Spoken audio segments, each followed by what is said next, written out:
Bienvenue dans Les Voix de la Ville, votre radio éphémère et itinérante. Bonjour à toutes et à tous. Alors moi c'est Noura Ben Youssef, je suis coordinatrice d'un tiers-lieu de compétences. Donc c'est un espace, c'est une association, c'est un espace qui va accueillir, informer, orienter tout public, c'est-à-dire ça peut être un jeune collégien qui est à la recherche d'un stage ou une personne qui recherche une formation, un emploi, un métier, quelque chose. Et donc on va l'accompagner, l'aider à trouver sa voie. Pour mon parcours scolaire, je suis issue du territoire, j'ai été au collège Marcel Pagnol, au lycée Rotrou. Ensuite j'ai fait un BTS biotechnologie sur Orléans.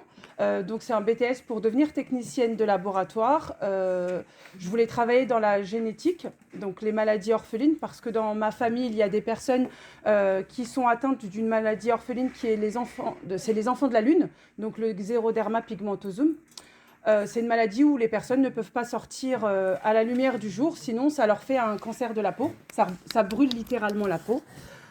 Ensuite, j'ai fait une licence biologie-biochimie pour continuer dans ce parcours.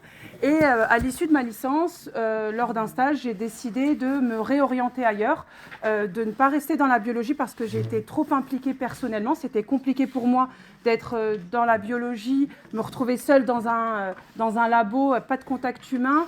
Et surtout, comme ça touchait ma famille, c'était compliqué pour moi. Je n'avais pas l'impression de faire grand-chose. Donc je me suis réorientée vers un master, donc c'était à l'ESP, donc c'est l'école pour devenir professeur des écoles, pour travailler en primaire ou en maternelle ou même au collège. Donc j'ai fait un master. À l'issue de mon master, j'ai eu une opportunité l'année suivante pour aller à l'étranger, à Dubaï. J'ai fait donc un deuxième master pour enseigner le français aux étrangers, toujours à Orléans.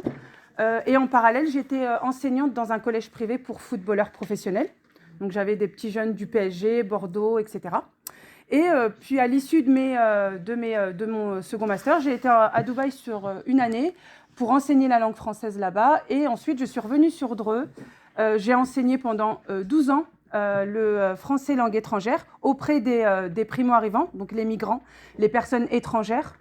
Qui arrivent en France suite ils sont arrivés ici juste parce que leur pays c'était plutôt difficile pour eux. Leurs pays sont en guerre. C'est des personnes qui arrivent d'Afghanistan, du Soudan, d'Érythrée, d'Éthiopie, Palestine, etc. Et donc qui arrivent en France et qui, pour s'intégrer en France, ont besoin d'apprendre la langue française et les codes de la société française aussi.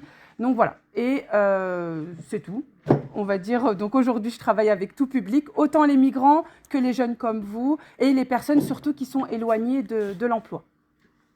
Alors, rêve de base, pas forcément. Il n'y a pas longtemps, j'ai fait un exercice. J'étais plus partie sur la biologie, j'adorais les sciences.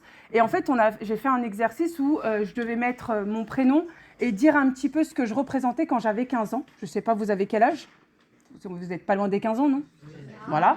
C'est parfait. Donc, j'avais fait un exercice où ce que j'aurais voulu faire, moi, quand j'avais 15 ans. Et en fait, je me suis rendu compte qu'à l'époque, j'avais déjà envie de vouloir être au contact des personnes, de vouloir de venir en aide. J'étais très impliquée, j'étais déléguée de la classe. Dès qu'il y avait des associations, je faisais du sport. À l'époque, j'étais gymnaste professionnelle. Quand j'étais plus jeune, c'était mon métier, entre guillemets, enfin, c'est pas vraiment un métier, mais c'était une passion, la gym. Le sport, ça aide beaucoup dans la scolarité. La rigueur, justement, m'a permis et à la fois faire ce que j'aime et ça. Et en fait, le contact humain, ça a toujours été ma vocation. Je sais que je voulais venir en aide aux gens, aux personnes, d'une manière ou d'une autre. Et en fait, en grandissant et quand j'ai vu ce que je suis aujourd'hui, clairement, c'est exactement ce que j'étais plus jeune. Même si mon parcours, il est totalement pas du tout logique, entre guillemets, mais c'est ma logique à moi et finalement, je suis là où je devrais être et je ne me vois pas ailleurs. Je regrette aucun moment aucun choix en fait dans mon parcours. Alors, j'ai donc 2 masters, donc c'est Bac plus 5. C'est 5 années d'études, comme j'en ai fait 2, on va dire 6 années d'études après le bac. La première chose pour moi, ce qui est important, c'est l'écoute, l'accueil des personnes. partir de vous, clairement. C'est important d'avoir cette écoute de l'autre. Pour moi, je vais vers l'autonomie. Quand je reçois les personnes qui viennent pour s'informer, pour une orientation ou une information ou un choix de carrière, c'est d'abord de partir de vous, de ce que vous aimez vraiment. La veille, toujours être à l'affût de tout. La curiosité de comprendre, savoir, vraiment. Pour moi, la première chose, c'est l'écoute. C'est la tâche principale. Alors, crois en toi. Crois en toi.